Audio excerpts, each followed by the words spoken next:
Good evening and happy Friday to you. Thank you so much for joining us tonight.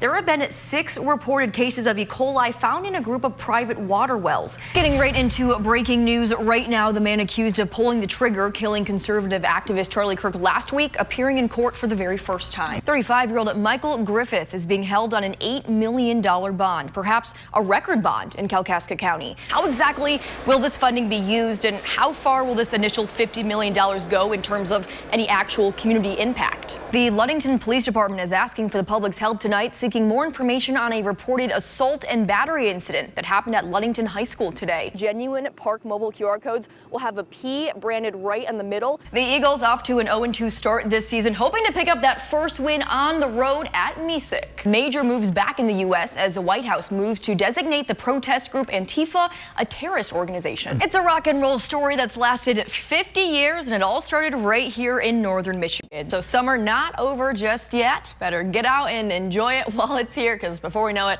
yeah, it's gonna be winter. But we don't need to talk about that right now. Let's talk about some high school football, though. Organizers are asking lawmakers to reject that budget proposal. What will the Department of Transportation do to make sure something like this doesn't happen again? Some 300 sailboats, 2,500 sailors from 49 states and 14 countries participated. Michigan state lawmakers still working on a budget more than 2 months past the deadline. Since Friday, the snow just hasn't stopped. It really, there's been no off switch. No.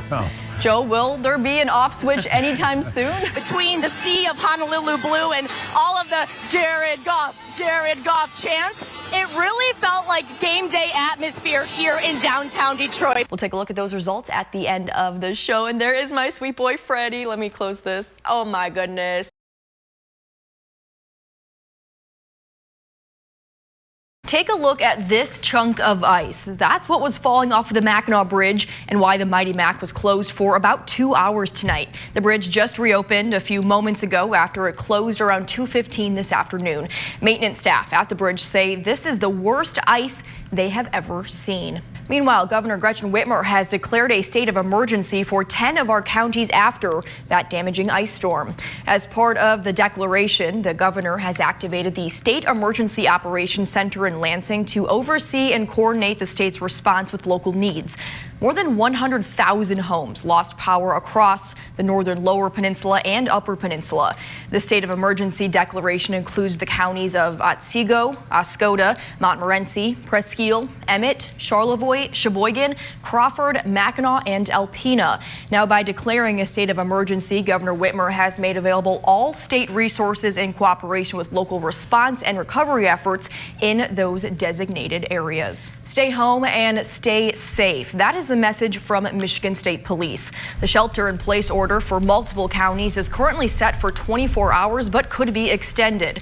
According to MSP, thousands of trees have fallen, blocking roadways, and are becoming entangled in power lines, creating safety concerns and making travel extremely unsafe. Lieutenant Vetter says anyone running a generator should do so sparingly to conserve gasoline, and anyone without power and is in need of a warm place to stay or get food is encouraged to call 211. Several warming centers have opened in each county to help residents in need of food, water, and power. Petoskey City Hall has suspended staff operations and is staying open 24/7 until power is restored to the rest of the city. City Manager Shane Horn says a significant transmission main leading into the city was damaged in the storm.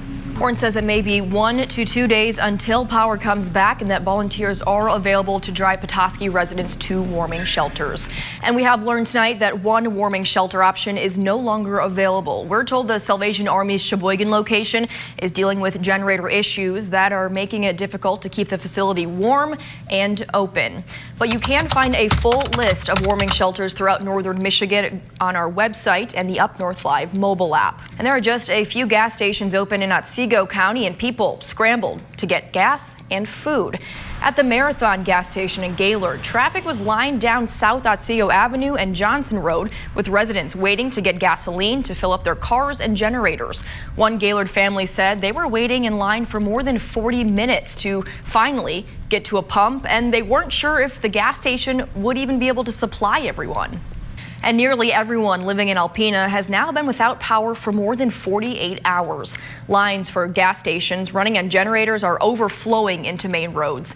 Downed trees and power lines can be seen all across the city.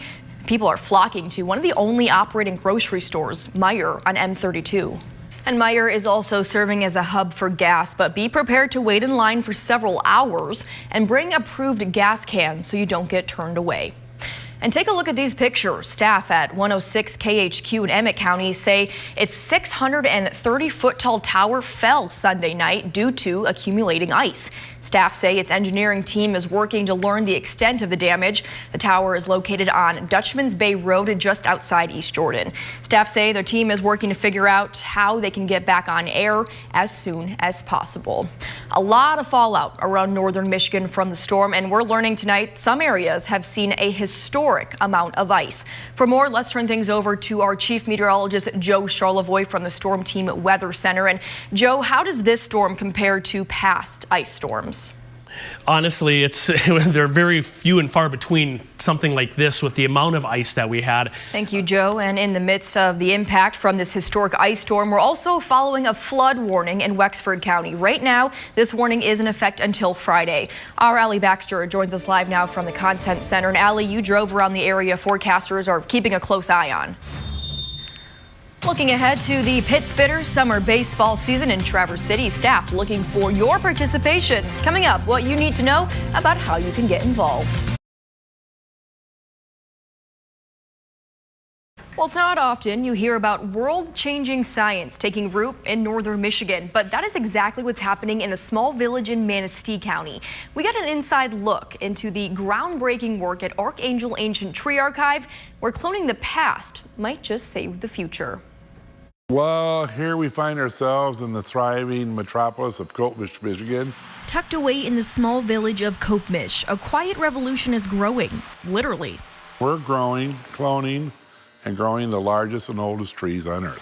From redwoods. These are the world's first clones of the largest and oldest redwoods on Earth. To the giants of the forest. Giant sequoia is the largest tree on Earth, period.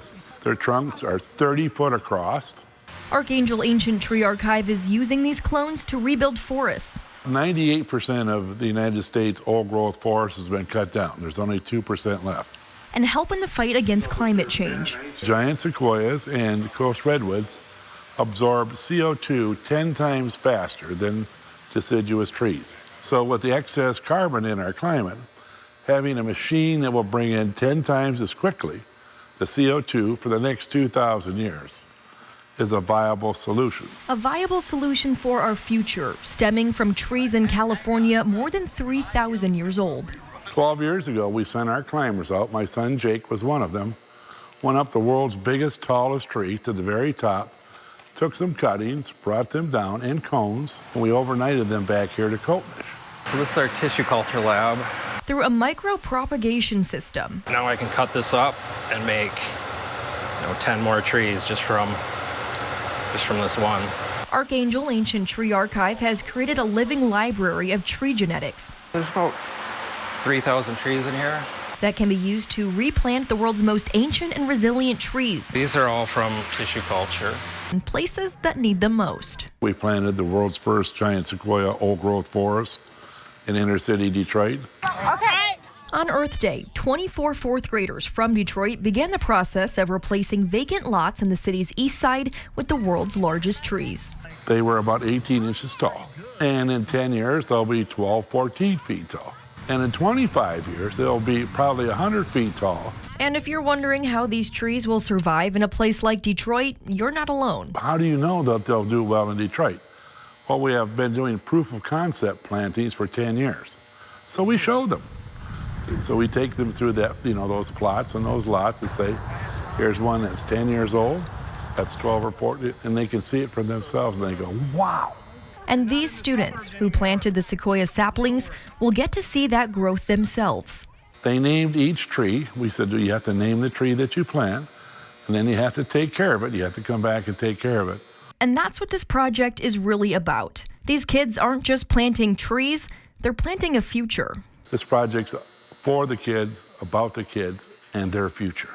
That's why we're really We're working for the world's grandchildren. The trees may be ancient, but this effort is all about the future of our planet, our cities, and our children. Things can be reversed. The environmental challenges they face, there are solutions, real-world solutions. And putting that power and that ability in their hands to be able to help themselves in their future. It's soul satisfying. In Manistee County, Miya Ingle, Up North 5 News. New at 11, public radio has always relied on the power of the community, and now that power is being put to the test. After losing hundreds of thousands of dollars in federal support, one Northern Michigan station is leaning on the community it serves more than ever. I'm Ellie Katz. You're listening to IPR News from Interlochen. For more than 60 years, Interlochen Public Radio has been a trusted voice for news, Environmental groups from across Michigan are supporting legislation to require classical music, a beautiful performance by the English Chamber Orchestra, and community conversation. So we really try to capture a sense of Northern Michigan in our broadcasts. You're listening to IPR News Radio. While that voice comes from the IPR studio on the campus of Interlochen Center for the Arts, it stretches not just throughout Northern Michigan, but the whole world. Monthly, on average, at least 30,000. And like I said, about a third of those are streaming from outside of Northern Michigan. And it's those 30,000 monthly listeners who help keep the mics on here. The bulk of our funding, something like 75% of our funding, comes from listener support, community support. 3 times a year, IPR holds on-air fundraising events. You, our listeners, have always been the foundation of this station. Help keep that up. But now these fund drives are more urgent than ever. Because we need to fill that hole. That hole was left after recent federal funding cuts to the Corporation for Public Broadcasting. Overnight, we are without hundreds of thousands of dollars. In July, President Trump signed a bill canceling about $1.1 billion that was destined for the CPB. We weren't surprised, given the climate. I think more than anything, I was just disappointed.